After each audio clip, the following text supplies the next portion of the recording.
Alors bonjour et bienvenue à cette nouvelle capsule express. Mon nom est Maxime Bruneveau, président de Studio Graphique.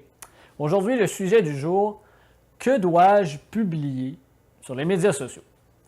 En effet, souvent on entend cette question-là par nos clients, dire, vous parlez de marketing de contenu chez Studio Graphique, vous dites que c'est important, que le inbound marketing c'est la nouvelle façon, blablabla, blablabla. Mais moi, j'ai pas de contenu. J'ai rien à dire sur les médias sociaux, j'ai rien à parler sur mon blog. Comment je fais et qu'est-ce que je dois dire sur les médias sociaux? Bien, en effet, il n'y a pas de façon parfaite, encore une fois, d'aller présenter cet aspect-là. Mais une technique très simple, c'est l'analyse de la clientèle à la base, de bien connaître votre clientèle et ses intérêts. Parce qu'en effet, que vous soyez sur la plateforme que vous voulez, vous avez une clientèle, vous avez une audience qui vous écoute, qui attendent votre information. Bien que vous aimiez certains intérêts, vous aimiez le hockey, vous aimez le football, vous aimez la lecture, vous aimez la décoration, peu importe, bien, ce n'est pas ce que vous aimez qui est important, mais ce que votre clientèle aime entendre et aime voir. Je vais vous donner un exemple super concret ici, vous allez comprendre. Il existe plusieurs nouveaux contenus publiés. Par exemple, des publicités loufoques, des GIFs, des memes qui sont là, ici et là, et qui sont des nouvelles façons qui se transforment et qui se présentent sur le web par plusieurs jeunes, plusieurs personnalités connues qui partagent ce type d'informations-là. Ça me rejoint pas personnellement. Alors, je me suis dit, à la base, on n'ira pas chez Studio Graphique dans ce type de contenu.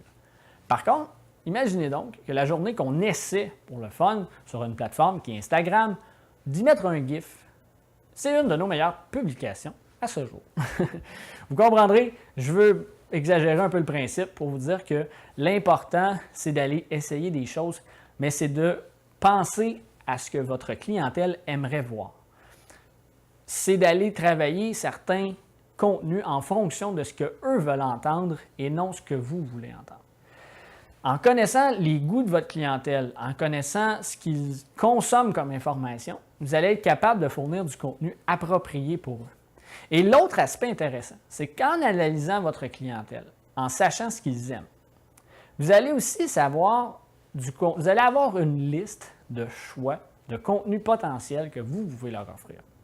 Parce qu'en effet, en posant 2-3 questions sur vos médias sociaux, par exemple, ça peut être une façon de faire, de dire à vos clients, est-ce que vous aimeriez avoir des articles de blog concernant le marketing? Et si votre clientèle répond oui, bien vous venez d'avoir une avenue intéressante pour votre entreprise. Par contre, si votre clientèle vous répond plus ou moins d'intérêt, bien concentrez-vous sur d'autres choses. Donc, d'aller sonder votre clientèle, sonder les gens qui suivent vos pages de médias sociaux, devient un aspect primordial à faire. Souvent, on croit à la base que c'est ce qu'on aime, ce qu'on veut publier, ou on doit partager ce que tous nos compétiteurs partagent déjà, qui va être le must à faire. Malheureusement, c'est peut-être une façon plus ou moins efficace d'y arriver parce que ça ne veut pas dire que vos compétiteurs ont une réussite au niveau des médias sociaux. Ça ne veut pas dire que parce que tout le monde le fait, c'est bon. Et vous vous différenciez tout simplement pas de vos compétiteurs, vous n'êtes pas différent du marché. Concentrez-vous plutôt à faire ce que les autres ne font pas et à voir pourquoi ils ne le font pas et qu'est-ce qui ne fonctionne pas dans ce qu'ils font, par exemple, pour pouvoir le faire différemment.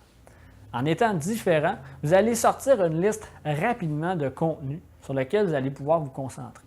Et plus ça va aller, vous allez avoir de l'interaction avec vos clients, vous allez développer du contenu sans même vous en rendre compte. Donc, qu'est-ce que vous avez à publier? Bien, c'est vraiment de publier ce que vos clients, ce que votre audience veut entendre. Alors, sondez votre clientèle, sondez votre audience par des questions ici et là. Parlez à vos clients qui viennent en magasin, ceux qui consultent votre page Facebook. Vous avez accès à une liste énorme de personnes sur les médias sociaux qui peuvent répondre à ce type de questions-là. Et vous aurez vraiment un aspect intéressant, des réponses intéressantes pour savoir quoi publier. Donc voilà, c'est tout en ce qui concerne la capsule d'aujourd'hui. Je vous retrouve très bientôt pour une autre capsule.